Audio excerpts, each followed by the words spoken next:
Assalamualaikum warahmatullahi wabarakatuh. Nama saya Nurul Najwa binti Dahlan dan saya sebagai moderator untuk forum pada kali ini. Jadi saya ingin memperkenalkan 5 orang ahli panel kita, iaitu Asiyah binti Suaibun Naha, Nabila binti Tajik, Nabila binti Syahbudin, Sulfa binti Zulkifli dan juga Wan Nur Azmina binti Wan Faisal. Baiklah, tajuk forum kita pada hari ini adalah amalan negatif dalam perniagaan, riba dan juga hila. Sebelum saya ingin mengajukan sebarang soalan kepada ahli panel kita pada hari ini, saya ingin memberikan sedikit pengenalan. Perniagaan merupakan semua kegiatan membeli dan menjual barangan serta perkhidmatan dengan tujuan bagi mendapatkan keuntungan. Dalil daripada Al-Quran surah An-Nisa ayat yang ke-29. Artinya, hai orang-orang yang beriman, janganlah kamu saling memakan harta sesamamu dengan yang batil, kecuali dengan jalan perniagaan yang berlaku dengan suka sama suka di antara kamu. Berdasarkan dalil Al-Quran tersebut, kita dapat lihat bahawa setiap sebarang urusan pertukaran ataupun barangan di antara penjual dan pembeli haruslah dilakukan dalam keadaan suka sama suka dan saling meredai atas pertukaran tersebut. Saya ingin menerangkan mengenai perbezaan perniagaan menurut Islam dan juga konvensional. Perniagaan menurut Islam adalah tidak berasaskan penindasan dan penganiayaan, dan ia juga menjadikan harta sebagai jalan untuk mendekatkan diri kepada Allah, dan juga berasaskan keuntungan dan al-falah, mengejar kebahagiaan di dunia dan di akhirat. Dan mereka juga mendapatkan harta dengan cara yang halal. Manakala perniagaan menurut konvensional adalah berasaskan unsur penindasan dan penganiayaan. Mereka menjadikan harta sebagai matlamat hidup mereka dan juga berasaskan keuntungan semata-mata. Dan terakhir sekali, usaha mereka dalam mencari harta, tidak kira harta itu diambil menggunakan cara yang halal ataupun haram, yang betul ataupun salah. Seterusnya, antara amalan negatif dalam perniagaan. Secara ringkasan, maisir adalah judi ataupun taruhan. Hilah bermaksud jalan keluar daripada kesulitan ataupun tipu hela. Gharar, memperdaya dan memakan harta dengan cara yang salah. Ihtikar, monopoli ataupun menyembunyikan barang. Riba, pertambahan yang berlaku dalam urus niaga, hutang atau barang-barang ribawi. Saya ingin mengajukan soalan kepada ahli panel kita yang pertama. Apakah definisi riba dan juga jenisnya? Dan seterusnya, apakah kesan riba?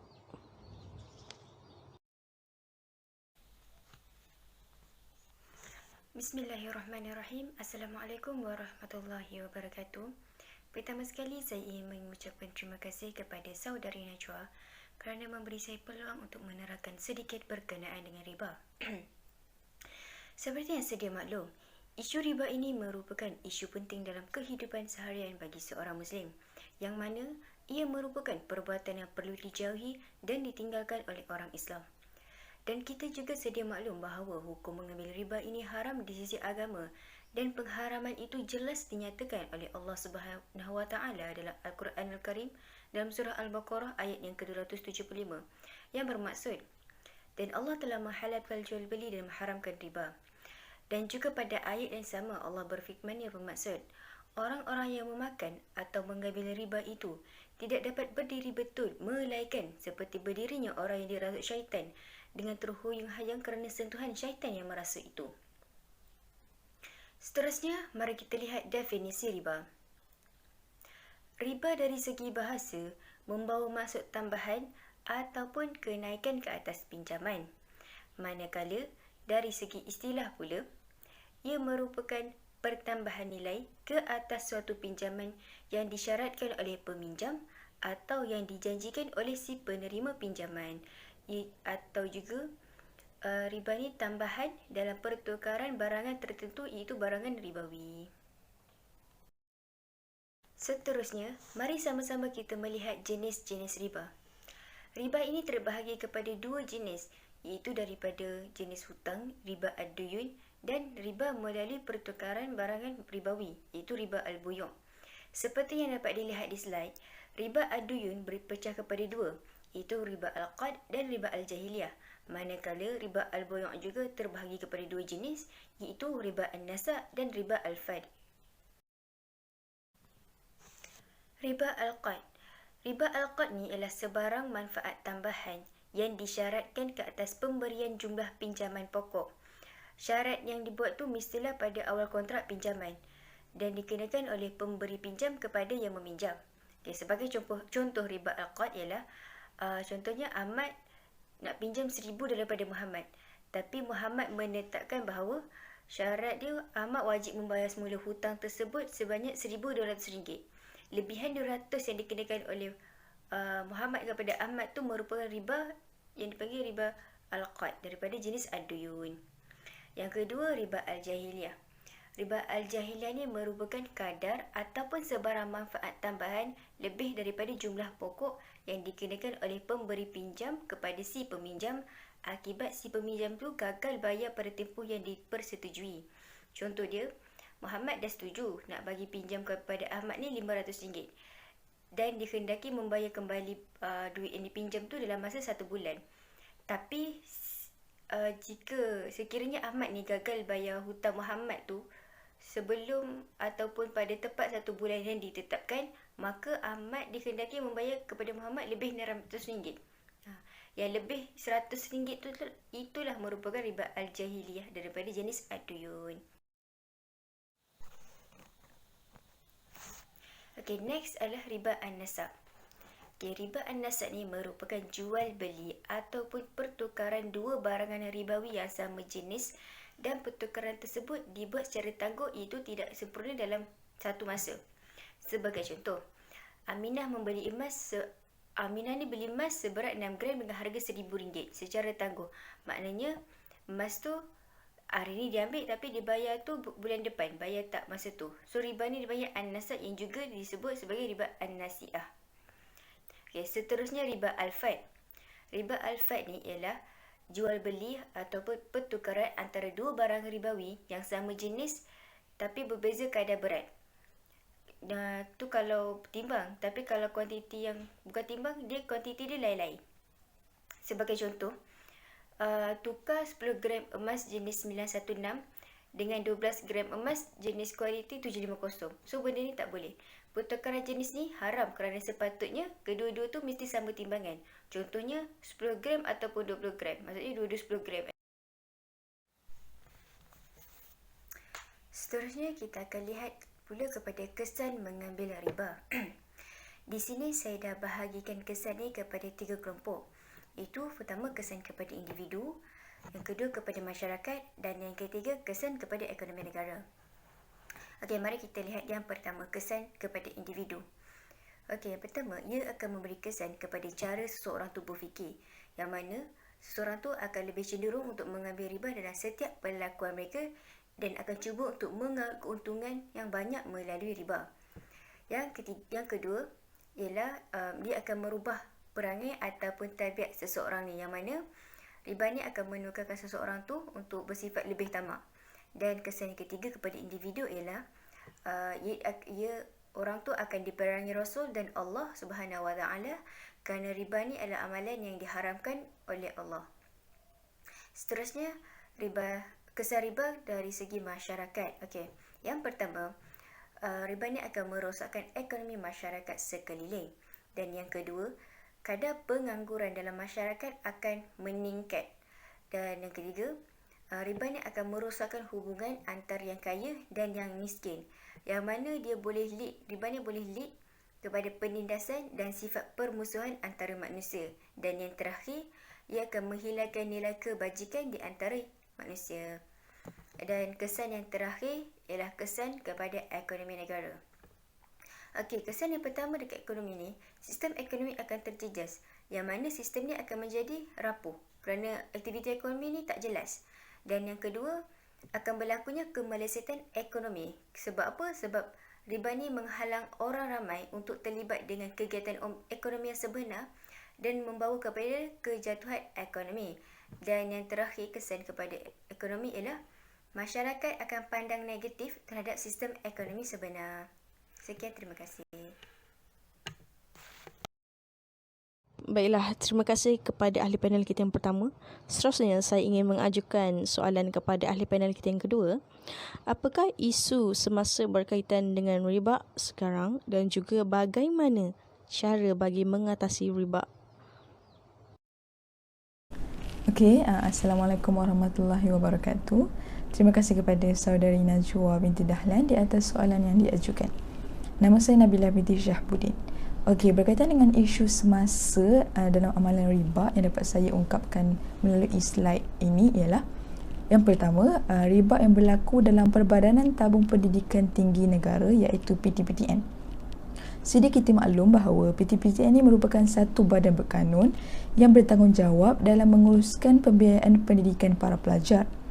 Sama ada institusi pengajian tinggi awam ataupun institusi pengajian tinggi swasta, IPTA dan IPTS. Okey, PTPTN ialah pinjaman yang diberikan kepada para pelajar mengikut kelayakan keuangan keluarga masing-masing, mengikut kemampuan keluarga itu sendiri. Okey, analisa didapati melalui website PTPTN menyatakan bahawa pelajar IPTA, yakni institusi pengajian tinggi awam, mengambil kontrak pinjaman tersebut sebanyak 19,000 dan perlu membayar balik kepada pihak PTPTN sebanyak 23,000 dan juga institusi pengajian tinggi swasta membuat pinjaman sebanyak 16,000 dan perlu membayar balik kepada pihak PTPTN sebanyak 87,000 lebih. Okey, di sini mendapati bahawa PTPTN mengenakan cukai pinjaman sebanyak 3% kepada para pelajar mengikut tempoh yang telah ditetapkan dalam kontrak penjanjian pinjaman tersebut. Okey, para ilmuwan fuqaha berpendapat bahawa Islam melarang pinjaman wang yang menggunakan sebarang unsur tambahan. Okey, beliau mengatakan bahawa apabila meminjam wang sama ada untuk kepentingan diri sendiri ataupun komersial, wajib bagi mereka mengembalikan wang itu sahaja tanpa ada lebihan dan kurangan. So, kontrak yang dibuat oleh pihak pelajar dan pihak PTPTN adalah merupakan kontrak hutang, di mana para pelajar perlu membayar balik hutang atau pinjaman yang telah dibuat oleh pihak PTPTN dengan harga yang sama dengan waktu dia meminjam kepada pihak PTPTN. Dalam Al-Quran telah menyebut dalam surah Al-Baqarah ayat 279 mafhumnya, dan jika kamu bertaubat maka hak kamu ialah pokok asal harta kamu. Kamu tidak melakukan zalim kepada sesiapa dan kamu juga tidak dizalimi oleh sesiapa. Ayat ini telah menjelaskan bahawa lebihan melalui pokok pinjaman riba sama ada sedikit ataupun banyak, ulama bersepakat bahawa Islam mengharamkan riba tanpa sebarang syarat. Tetapi segelintir golongan masyarakat ini berpendapat bahawa riba yang diharamkan adalah cuma jumlah faedah yang mempunyai sifat yang berganda-ganda, tetapi tidak pada faedah yang sedikit. Sebagai contoh, 3% yang dikenakan PTPTN ini tidak termasuk dalam unsur riba kerana ia tidak membebankan dan tidak menindas para peminjam kerana ia tidak berganda-ganda. Mereka berhujah menyatakan bahawa Islam hanyalah mengharamkan riba yang bersifat berganda-ganda melalui firman Allah Subhanahu Wa Taala, surah Ali Imran ayat 130, mafhumnya, wahai orang-orang beriman, janganlah kamu makan atau mengambil riba berlipat ganda dan hendaklah kamu bertakwa kepada Allah Subhanahu Wa Taala supaya kamu berjaya, dan peliharalah diri kamu dari api neraka yang disediakan bagi orang-orang kafir. Tetapi ayat itu mempunyai banyak khilaf di antara para fuqaha. Jadinya Islam amat menitik beratkan umatnya agar berhati-hati ketika terlibat dalam urus niaga yang melibatkan hutang. Okey, isu yang kedua yang dapat saya rungkaikan di dalam slide ini ialah wang simpanan bank. Okey, tidak syak lagi bahawa wang faedah atau interest yang diberikan oleh mana-mana bank konvensional adalah ditegah dan haram hukumnya seseorang mengambil dan menggunakan wang itu untuk kepentingan peribadi atau keluarganya, seperti membeli makanan, pakaian, tempat tinggal dan sebagainya. Tetapi sikap sesetengah orang tidak mahu mengambil wang interest dan membiarkan terus berada di dalam bank adalah juga salah dalam ajaran Islam, kerana ini bermakna kita mengukuhkan lagi kedudukan bank ribawi serta menolong dan membantu perkembangan maksiat, kerana bank ribawi akan membantu lagi pertumbuhan Yahudi dan boleh menjatuhkan umat Islam itu sendiri. Lebih malang lagi, bagi umat Islam yang menyimpan wang mereka di dalam bank luar negara seperti di Eropah atau Amerika, dan mereka tidak mengambil faedah, di mana akhirnya wang itu digunakan oleh bank itu bagi membantu pertubuhan-pertubuhan Kristian dan Yahudi yang berada di negara-negara Islam, dan memantapkan lagi usaha mereka untuk mengkristiankan umat Islam, atau sekurang-kurangnya membuat pelbagai kegiatan bagi melemahkan keimanan umat Islam dan seterusnya terpesong daripada ajaran Islam. Oleh itu, faedah interest hendaklah diambil dan diserahkan kepada mana-mana badan berkanun yang mematuhi syariah Islam.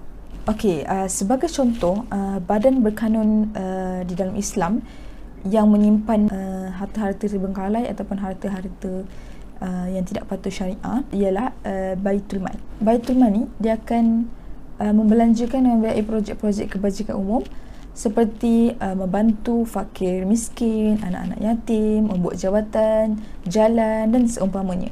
Okey, terdapat 4 hukum yang berkaitan penggunaan wang interest atau mana-mana wang daripada sumber haram, iaitu yang pertama, mengambil dan menggunakannya untuk kepentingan peribadi hukumnya adalah haram. Yang kedua, membiarkannya tersimpan dalam bank juga hukumnya adalah haram. Yang ketiga, mengambil dan merosakkannya seperti dibakar atau dibuang ke laut juga hukumnya haram. Dan yang keempat, mengambil dan menyerahkannya kepada Baitul Mal itu adalah dituntut di dalam Islam. Tetapi suka saya jelaskan di sini bahawa penggunaan wang itu pada urusan kebajikan umum, maksudnya penggunaan wang Baitul Mal itu yang berkaitan dengan kebajikan umum. Okey, kita teruskan kepada cara-cara mengatasi riba. Okey, yang pertama, menggunakan sistem perbankan dan sistem insurans Islam, iaitu menggunakan transaksi yang diperbolehkan di dalam Islam. Transaksi yang diperbolehkan di dalam Islam ni ada banyak jenis transaksi. Okey, ada 2 pembahagian transaksi yang dapat saya ungkapkan, ialah yang pertama, sistem perbankan Islam dan sistem insurans Islam. Okey, so sistem perbankan Islam yang boleh kita buat ialah mudarabah, wadiah, musyarakah, murabahah dan ijarah. Manakala sistem insurans Islam iaitu takaful dan tabarruat. Seterusnya, cara mengatasi riba ni, kita perlu mempunyai pengetahuan tentang amalan riba.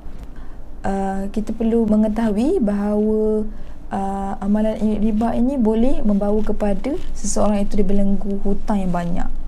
Okey, selain itu, cara mengatasi riba ialah menanamkan sifat qanaah dalam diri kita sendiri. Okey, memiliki sifat qanaah ni dapat menghindarkan kita daripada bahayanya riba itu. So, sifat qanaah ini dia dapat dilakukan dengan kita sentiasa bersyukur atas apa yang kita peroleh dan rezeki yang Allah berikan kepada kita. Okey, seterusnya, kita dapat mendekatkan diri kita kepada Allah Subhanahu Wa Taala. Dengan itu, kita akan merasa takut untuk terlibat dalam perbuatan, apapun perbuatan yang tidak diredai oleh Allah Subhanahu Wa Taala, dan salah satunya adalah perbuatan riba. Okey, akhir sekali, kita perlulah menghindari daripada sifat boros. Sekian sahaja daripada saya. Terima kasih. Terima kasih kepada ahli panel kita yang kedua. Seterusnya saya mengajukan soalan kepada ahli panel kita yang ketiga. Apakah yang dimasukkan dengan hilah?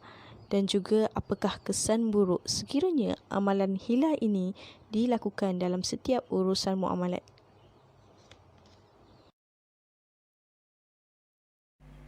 Baik, terima kasih diucapkan kepada saudari Najwa di atas soalan yang telah diberikan. Saya Wan Nur Azmina binti Wang Faisal dan saya akan terangkan sedikit berkenaan dengan Al-Hilah. Okay, menurut Ibnu Hajar, dari segi bahasa, Al-Hilah boleh didefinisikan sebagai salah satu cara atau segala cara yang digunakan untuk tujuan yang tertentu dengan cara yang tersembunyi. Dari segi istilah, terdapat banyak pandangan ulama berkenaan dengan pengertian al-hilah ini. Antaranya ialah Syekh Islam Ibn Taymiyah rahimahullah berkata, sesungguhnya al-hilah mengandungi tipu daya dan segala yang dipakai adalah untuk mengharamkan yang halal sebagaimana tipu daya orang-orang Yahudi. Menurut ahli hasbullah pula mengatakan bahawa al-hilah merupakan satu tindakan yang menyebabkan pelakunya berubah daripada satu keadaan kepada keadaan yang lain. Kemudian dia akan capai tujuannya yang tertentu dan seseorang tidak akan capai kepada tujuannya kecuali melalui kecerdasan dan juga kecerdikan. Baik, terdapat dua jenis hilah. Yang pertama adalah hilah yang dibenarkan dan yang kedua adalah hilah yang dilarang. Hilah yang dibenarkan adalah hilah yang meninggal segala yang dilarang oleh Allah dan membebaskan mereka yang dizalimi daripada ditindas oleh mereka yang zalim. Maksudnya hilah yang dibenarkan ini adalah bertujuan untuk kemudahan dan juga untuk membebaskan ataupun menolak kezaliman. Jadi yang kedua adalah hilah yang dilarang.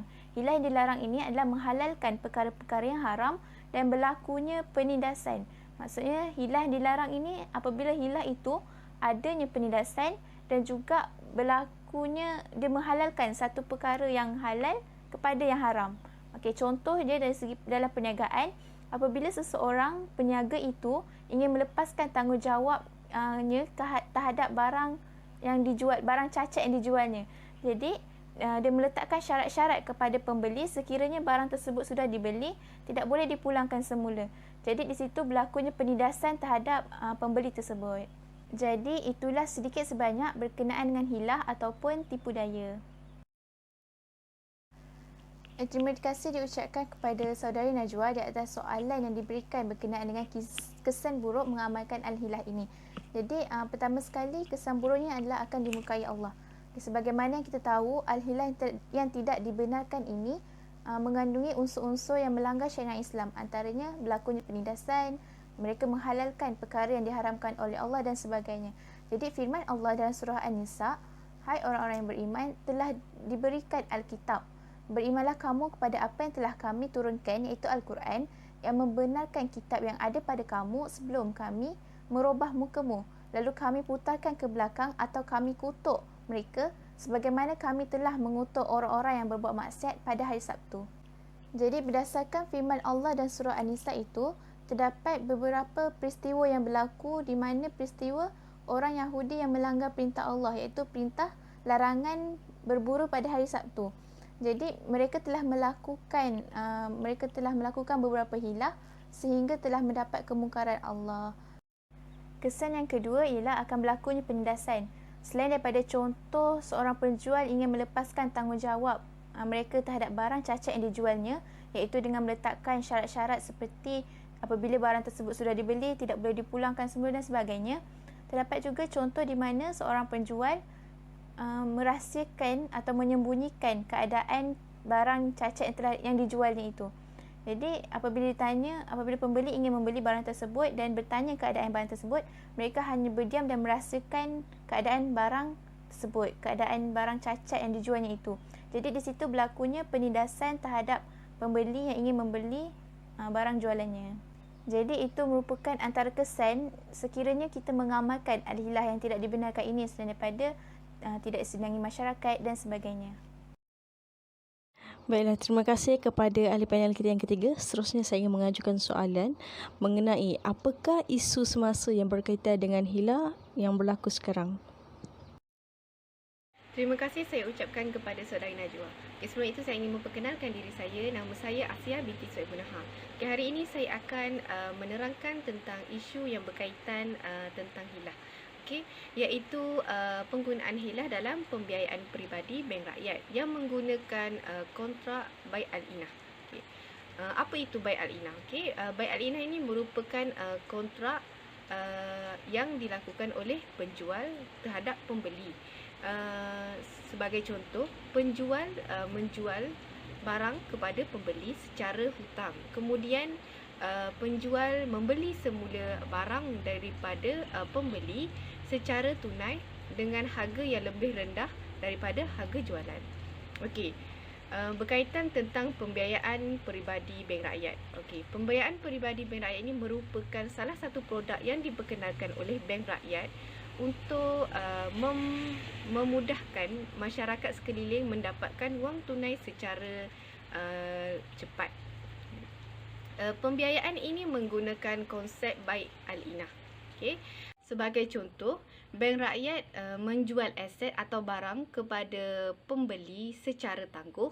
Kemudian pembeli menjual semula aset tersebut kepada bank rakyat secara tunai dengan harga yang lebih rendah daripada harga jual. Sebelum berlakunya pembelian tersebut, bank rakyat telah mensyaratkan kepada pembeli untuk menjual semula aset tersebut selepas dibeli oleh pembeli. Pembiayaan ini bertujuan untuk mengelakkan daripada terlibatnya dengan riba yang dikenali juga sebagai hilah ribawiyah. Slide yang seterusnya berkaitan hukum perselisihan pendapat penggunaan bai al-inah di kalangan 4 mazhab dan ulama semasa kontemporari. Ulama semasa, iaitu golongan pertama menolak penggunaan bai al-inah ini, iaitu sebahagian mazhab Hanafi, mazhab Maliki dan mazhab Hambali. Mereka berpegang kepada dalil yang bermaksud diriwayatkan dari Abdullah bin Umar. Saya mendengar Rasulullah SAW bersabda, ketika anda melakukan transaksi inah, pegang ekor lembu, senang dengan pertanian dan berhenti menjalankan jihad, berjuang di jalan Allah, Allah akan membuat aib menimpa kamu dan tidak akan menariknya sampai kamu kembali kepada agama asal. Maknanya melalui hadis ini jelas bahawa Allah akan menimpakan sesuatu kepada golongan yang melakukan transaksi bai al-inah. Manakala yang menerima bai al-inah ini adalah mazhab Syafi'i dan sebahagian mazhab Hanafi. Mereka berpegang kepada dalil wa ahallallahu al-bai' wa harrama riba. Allah menghalalkan jual beli dan mengharamkan riba. Mereka berpendapat bahawa bai al-inah ini merupakan urus jual beli barang dengan duit. Maknanya bukan duit dengan duit yang lebih terdedah kepada riba. Namun ada syarat bagi mazhab Syafi'i, iaitu haram jika bai al-inah ini meletakkan syarat. Maknanya sebelum pembelian ada meletakkan syarat kepada pembeli untuk menjual semula aset tersebut. Maknanya hukumnya adalah haram. Namun begitu penggunaan bai inah ini, hukum di kalangan para ulama seperti Wahbah Zuhaili, Yusuf Qadrawi, Syekh Al-Khalili dan Syekh Ibnu Utsaimin mengharamkan penggunaan bai inah ini kerana bai inah ini mempunyai hilah kepada riba. Persoalannya di sini ialah adakah dibenarkan penggunaan bai inah ini di dalam transaksi pembiayaan bank rakyat ni? Okey.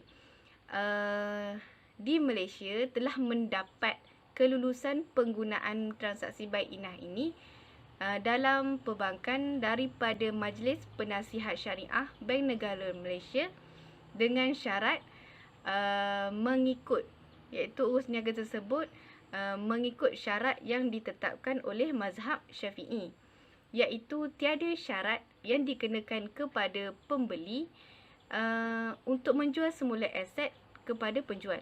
Yang kedua ialah mestilah bukan barang ribawi. Maka dapat kita simpulkan di awal pembincangan saya dah cakap bagi tahu bahawa bank rakyat meletakkan syarat, iaitu di awal perjanjian pembeli wajib, maknanya pembeli harus menjual semula asetnya kepada pihak bank. Maka di sini dapat simpulkan bahawa hukum penggunaan bai inah di dalam pembiayaan peribadi bank rakyat adalah diharamkan. Oleh itu, bagi mengelakkan diri daripada terlibat dengan hilah dan riba ini, sebenarnya terdapat banyak lagi kontrak yang digunakan oleh perbankan Islam untuk memberi pinjaman kepada masyarakat. Sebagai contoh, penggunaan kontrak Qardul Hasan di dalam Ar-Rahnu. Qardul Hasan merupakan pinjaman tanpa faedah. Jadi jelas kat sini bahawa qardul hasad ni tiada riba dan tiada hilah. Sekian daripada saya, terima kasih. Baiklah, terima kasih kepada ahli panel kita yang keempat. Seterusnya kita akan mengakhiri majlis forum kita pada hari ini dengan ahli panel kita yang terakhir, iaitu Nabilah binti Tajik. Bolehkah anda memberikan sedikit ringkasan mengenai sisi buruk hilah dalam perniagaan? Okey, baik. Assalamualaikum warahmatullahi wabarakatuh. Saya Nabilah binti Tajik. Jadi saya akan menjawab persoalan tentang ringkasan mengenai hilah. Okey, yang pertamanya saya akan mengatakan tentang maksud hilah lah. Yang pertama sekali, apa maksud dia adalah dia satu jalan keluar atau alasan lah yang dilakukan untuk mengelakkan dari pembebanan hukum syarak. Okey, Al-Syatibi juga pernah menyebutkan bahawa hilah ni dilarang sekiranya bertentangan dengan masalah syarak, tapi dia tidak dilarang sekiranya sebaliknya. Jadi maksudnya di sini ada hilah yang baik, ada hilah yang buruk. Maksudnya ada yang ditentang, ada yang tidak. Okey. Okey, baik. Kenapa saya cakap macam tu? Mari kita lihat dari sudut teori bagaimana benda ini boleh berlaku. Okey, sebenarnya ekonomi Islam ni adalah satu ekonomi yang sangat kukuh lah, sebab kita berjaya meraih kepercayaan yang tinggi daripada semua masyarakat dari sudut kebersihan dan kebenarannya. Maka dari sinilah wujud institusi ekonomi konvensional yang lain yang melaksanakan unsur syariat Islam dalam perniagaan mereka. Benda ni sebenarnya bagus, tapi kita perlu tengoklah dari tujuan sebenar perniagaan mereka. Jika semata-mata untuk memaksimumkan keuntungan, maka mereka ni tak hairanlah untuk mewujudkan kaedah yang menimbulkan kontroversi yang tinggi dalam kalangan ulama. Contoh yang kita tahu adalah jual beli bayi-inah. Bayi-inah sebenarnya menimbulkan kontroversi yang tinggi tahu dalam kalangan ulama, seperti kita tahu. Maka mereka ni tidak kisah asalkan benda tu mendatangkan keuntungan yang maksimal dalam kalangan mereka. Okey, selain itu terdapat banyak lagi lah jenis perniagaan yang kononnya mereka ni cuba untuk elak pelaksanaan riba pada zahirnya, tapi sebenarnya tetap wujud riba padanya, atau kita panggil backdoor kepada riba ataupun hilah. Okey. Baik, kesimpulan yang kami dapat daripada kajian ini, yang pertamanya adalah jelaslah manusia ni memang sangat dilarang untuk melakukan sebarang aktiviti yang melanggar syariat Islam, iaitu dengan melakukan perniagaan yang berteraskan unsur riba, hilah, maisir maupun gharar. Maka di sini kenapa? Sebab semua ni bersebablah dan untuk memelihara kemaslahatan manusia, di samping untuk bagi mengelakkan berlaku sebarang penindasan. Okey, jadinya contoh pelaksanaan riba dalam jual beli akan menindas golongan pembeli. Sebab apa tahu? Sebab kita tipu mereka dalam urusan pembelian dan perniaga. Begitu jugalah dengan hilah yang boleh menimbulkan kekeliruan, di samping wujudnya penipuan di situ. Jadi isu yang tidak diingini juga akan timbul dalam pelaksanaan riba dan hilah. Maka sebab itulah kita perlu bagi penekanan untuk memastikan perniagaan ini sentiasa berada di dalam syariat Islam. Okey, itu saja daripada saya.